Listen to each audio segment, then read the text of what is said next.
What's up and welcome back. Episode 3 already. Today we're talking about sources within OBS. What the heck is a source? Somebody help me, please.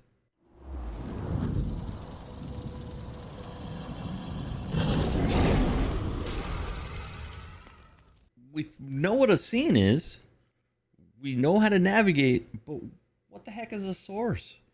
We're going to add those sources to the scene and make it look like how we want it to look, right? Like what's the goal? The goal is to put something together that, is going to show off our gameplay. We're going to have our little webcam on there. We want the viewers to be, entertained and give them something to see. That's what sources are. What we did is we just right clicked and hit add, right? At the bottom of the screen of this window, I didn't really show it, but at the bottom of your sources, it has the same thing it did in scenes. You have a plus and a minus to add or remove, and you have an up and down arrow. So if you have a highlighted object or a source, you can actually move it around, move it up and down on your layered cake, right? Again, anything at the top is going to be up above everything else. Anything at the bottom of your sources will be at the lowest level. So it will be hidden if something's sitting right on top of it. There's also a cog wheel, which is basically the properties of each source. And that's the 5 buttons down at the bottom. When you go to add, these are the options you have for the types of sources. Boom Replay was a plugin I added. I'm not using it anymore. But audio input. Audio input is going to be an input device. It's showing on a microphone to make it easier for you. Basically, anything coming into your computer. It could be line in, it could be your microphone, could be a capture card potentially, but that's what your inputs are. Outputs are anything giving the sound from your computer to a device. It would be like speakers, right? So that's browser is literally going to be HTML, like a website or something like that, where you can actually use a Stream Element source or Streamlabs or Muxy or any of the ones where it's basically a web page that you want to display. You could even do, say, Wikipedia page if you were trying to have that up there, right? You can actually have that come up and be your browser source. Display capture is going to be one of the 3 or 4 capture options. Display is literally going to be a monitor at the monitor level, where it's just like, hey, I want this monitor to actually display, on the screen. Game capture would be defining it a little bit further to where you can actually say this specific game versus your screen. It's good for using game capture or window capture over display, because display is going to show everything. It's going to show your taskbar at the bottom potentially if that's visible, and maybe you don't want that. Maybe you just want the window or the game. So that's where the definition of those two would be, the difference of why you would use game capture or window capture over a display capture. Video capture device is going to be a webcam. It's going to be an Elgato capture card or any other kind of capture card you're using. That's going to be a video capture device. Image is self-explanatory. Going to be any image file. Image slideshow is going to be multiple files where you can select like 5 or 6 pictures and then just have it keep rotating. I do that within my merchandise, and I put like all my merch pictures in there, and then it just rotates within them. It's an easy way to put together something where you want like a few pictures visible, like merch, right? Like, hey, check this out. Put five pictures in there and then a whole bunch of blanks, so I don't have to create a video file. Genius. Media source is going to be like video files. That's why they have the play button. Scene is the embedding of scenes, which we talked about before. Once you hit add scene, it's going to have you pick whichever scene that you're trying to bring it into. Text, literally just text, and that's pretty much it. You can use a group if you want to start grouping the devices together or the sources together. That's useful for scenarios like, say you're doing on my main page, I've got like a Twitter icon with my Twitter handle, right? Or Facebook with a Facebook handle. So I can actually group them together. That way I don't have to worry about moving individual ones or not knowing where they are or anything like that. It's just organizational, right? On the individual source themselves, you've got, do you want to copy, say, this source from this scene and then paste it over to another one where you can actually paste its reference. So it's using this actual source and it's just a reference to that original source.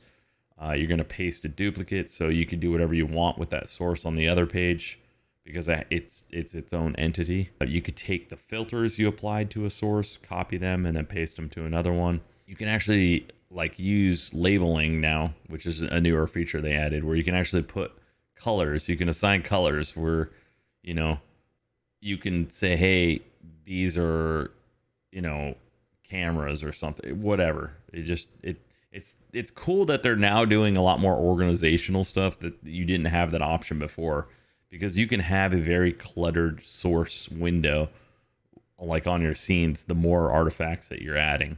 Rename and remove, you got your order.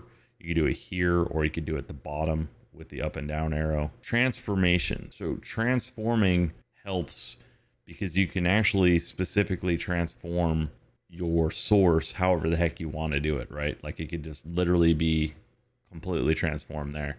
I use the transform option when I put it and I size it just right. There's a filter you can use to motion to make actually stuff bounce around on your screen or move from one location, say bottom corner to the top corner. I use the edit transform in that because I can actually go in and look at the specific sizes, the specific location of where it's at, and I write it down. Then I go into my motion filter and I can add all that in there, and I have the 2 points of where I want to go, and I don't even have to guess. It's easy. So that's one of the features of being able to actually go in and transform, and it'll tell you the exact properties of that source right then and right there. You got your rotations, right? Clockwise, counterclockwise, 90 degrees, a full 180.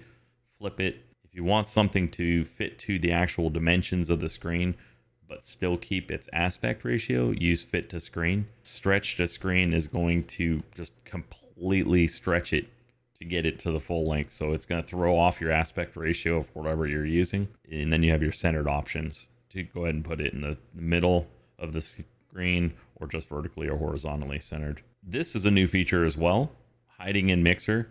So if you have an audio file and you know you're not going to be messing with it and you don't want it in your audio mixer, you can actually hide it directly from here.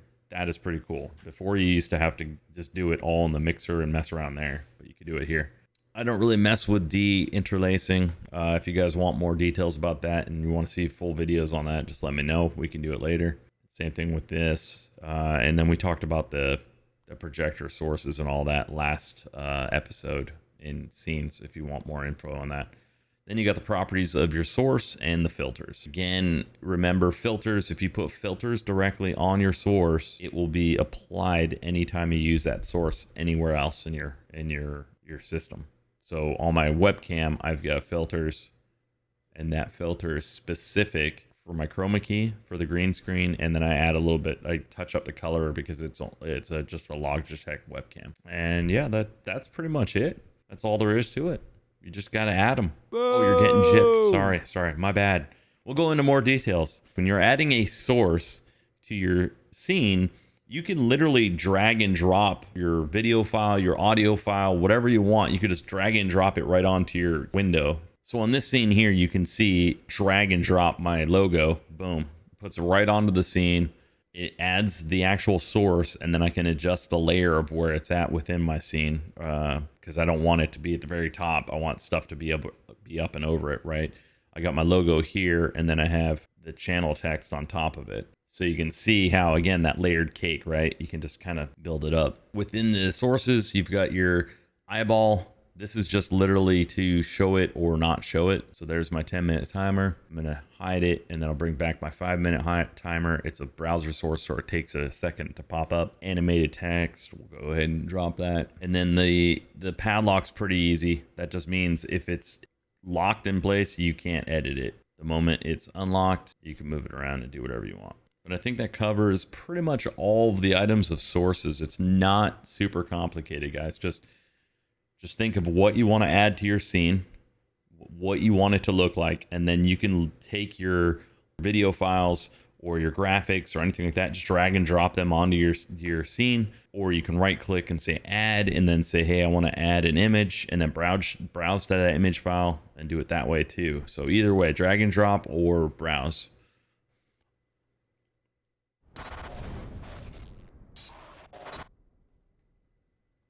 I I hope you guys enjoyed our episode 3 on sources. Episode 4 is going to be about the audio mixer, right? You're going to start getting in the audio aspect of OBS. But thanks for watching. Go ahead and comment down below if you guys have any things you would like to see more in depth, or you have questions or anything like that. And don't forget to smash that subscribe button and like. We'll see you all next time in the next episode. Have a great day. Bye, everyone.